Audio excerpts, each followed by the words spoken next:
for me, seeing the audience there calmed me.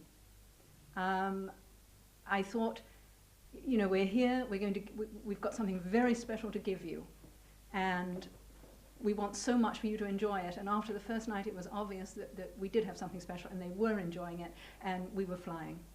I think it went very well. To get a true promenade effect, we could have probably have done with fewer people or more room, whichever way you care to look at it. But being so packed together created an intimacy as well, which made them feel part of the performance. But when it was full, the atmosphere was so extraordinary, and people's attention was so remarkable, the speed with which they were rushing to get to the next set, or it was so full, more a question of just simply turning to see where the next piece of action was happening.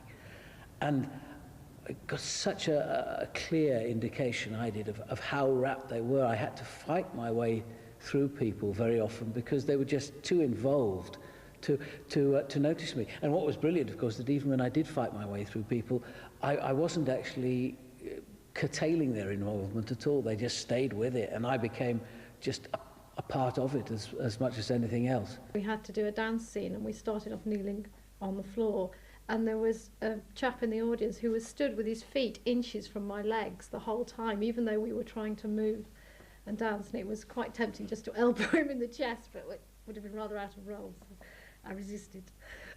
There was a lot of emotion in the church at the time that the production was going on, and rightly so. Considering the people that were on stage were 9/10 of them, no experience whatsoever, the performance that they put over was very, very moving. And I don't think anybody who was in the church here, or anybody that was and wasn't moved by it, had to be very hard of heart. And not the first night, I can't remember which night it was, but there was one night I was watching, Mary was watching the cross being put onto Jesus before his walk up to the hill. And I said, "My son," as I was looking at him, and turned away to follow him. And it turned out that somebody had just collapsed on the floor at that stage, and it was Paul's mother. Because it was her sitting there thinking, "Oh, my son," and it was her son who was actually crashed out. It was very interesting.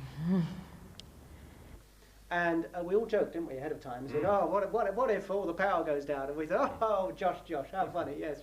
What if the power goes down?" And it did, on the last night. Albeit for a few, very, for just a split second or two, we lost power, or Blockley lost power. I don't think it was down to us, I'm glad to say. We were in completely separate parts of the play, so I still haven't seen his part and he still hasn't seen mine.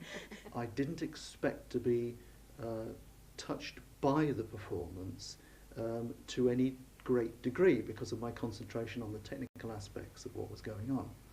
However, what surprised me was that the whole thing was so powerful that I was getting that feeling coming in, sort of through the lens almost, and the whole atmosphere of it was undoubtedly affecting me, and I didn't expect that to happen, particularly when I was filming people in close-up during the crucifixion, and then on the third night I turned the camera on the audience, and when I saw the faces of the people that were stood behind me and got them in camera, looking at them through the viewfinder, I really realised what sort of an effect, what such a powerful effect this was having on people.